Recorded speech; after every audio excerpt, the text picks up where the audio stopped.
La confiabilidad en las evaluaciones psicotécnicas o psicolaborales.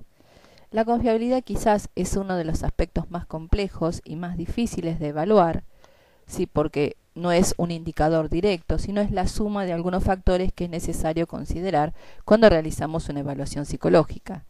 Más allá de las características de la personalidad, que a veces pueden adecuarse al puesto, más allá de un buen currículum, en donde haya buena experiencia o una buena capacitación, muchas veces una persona aún así puede no ser confiable.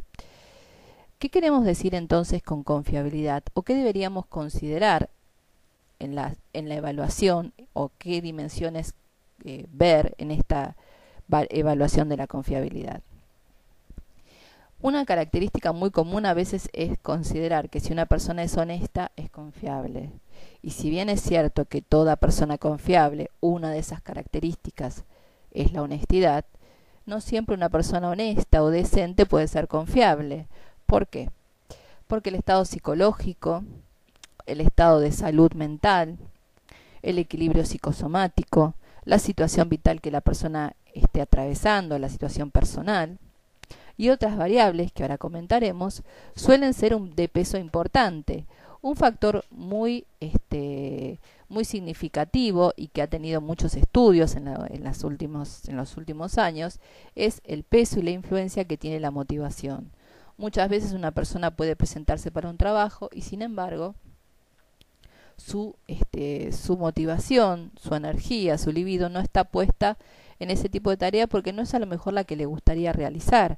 A veces es una falta de afinidad con el tipo de cultura organizacional. Piensen, por ejemplo, en una persona muy creativa, muy innovadora, que entra a trabajar en una empresa que es más conservadora, que cada vez igualmente hay menos, pero bueno, una empresa muy tradicional o una empresa donde tiene un esquema muy rígido o metodología de trabajo muy rígida que no permite mucha variación, entonces esa persona a la larga se sentiría incómoda y trataría de buscar otros horizontes en donde sentirse más realizado. Entonces, cuando evaluamos la confiabilidad, primariamente decimos, bueno, ¿qué podemos incluir? Algunas de esas variables pueden ser evaluadas, muchas de ellas, en lo que es la batería de test que hemos seleccionado. Otras pueden usarse con técnicas complementarias, por ejemplo, la entrevista, una muy buena entrevista laboral, la impresión que nos causa esta persona, digamos, que obviamente siempre tiene que haber una especie de afinidad entre lo que uno presiente o puede considerar y evaluar en la entrevista, que es también una técnica, con lo que después vamos a ver en los gráficos y en el resto de la batería.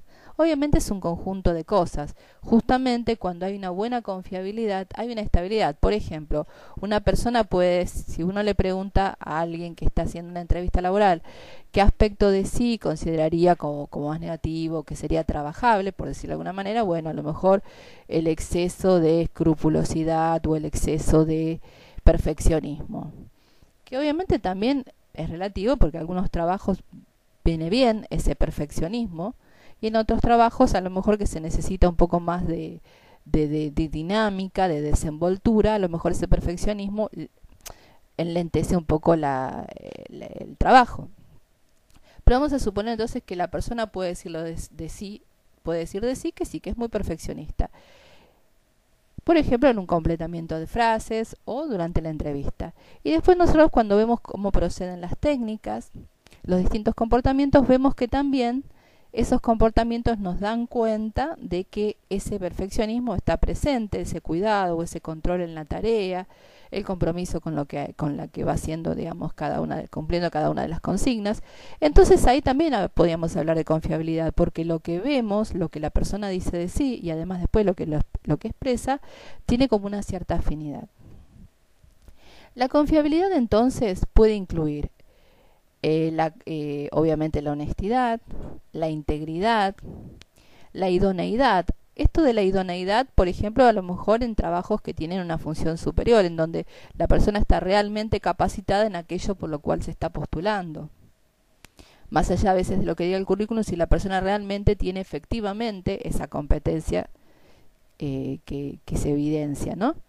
Después, el compromiso con la tarea, la constancia o la perseverancia, justamente para cumplir con eso, con esos objetivos, más allá de las presiones o más allá de los distintos obstáculos que puedan surgir.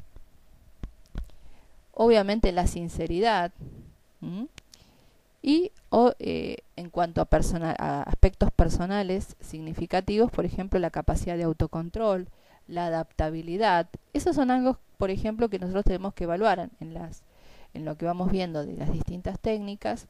Por ejemplo, la estabilidad psicológica, el autocontrol, que si hay ansiedad, que sea una ansiedad manejable, obviamente que es normal. La capacidad que puede tener la persona de mantener su capacidad laboral ante situaciones de estrés o depresión.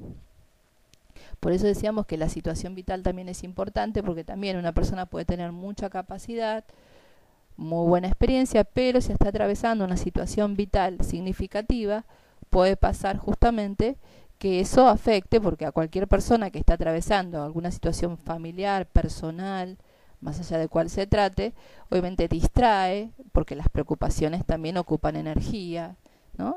Insumen recursos para poder afrontarlas. Por lo tanto, también a veces pasa que una persona puede ser un muy buen candidato, entonces a veces se hace una recomendación de esa persona que puede totalmente ingresar a la empresa, pero bueno, ver qué pasa con ese tipo de estresores que está sintiendo, si en algún momento va a repercutir. Entonces, como vemos, la confiabilidad, si bien parece amplio, es un tema bastante apuntado, en donde uno lo que tiene que ver es que no haya un indicador psicopatológico fundamental, que no haya indicadores, por ejemplo, desde lo psicológico, indicadores psicopáticos, que hablan de comportamientos que no sean socialmente positivos o constructivos en la manera de establecer vínculos, conductas de manipulación, conductas de hostilidad. Bien, para ilustrar un poco el tema, por ejemplo, si estamos viendo este dibujo, vemos que es un dibujo simple, no tiene mucho desarrollo, hay un predominio de líneas rectas y angulosas. Esto ya nos da cuenta de un predominio del componente racional y volitivo en la personalidad.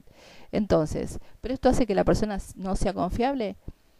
Esto va a depender del tipo de trabajo. Por ejemplo, una persona que tiene que estar, si es una persona en donde lo emocional o lo social no es a lo mejor su punto fuerte, sus habilidades sociales, en su personalidad, exponerla a trabajo en equipo, o que todo el trabajo tiene que ser en relación en grupo, digamos, esto obviamente seguramente no le sería lo más cómodo. Ahora, esta persona, si tuviera que trabajar, por ejemplo, en forma autónoma, no tendría ningún inconveniente. Entonces, la confiabilidad no es solamente, como decíamos al principio, ver la honestidad, sino que la persona puede comprometerse a la tarea por la cual se está postulando.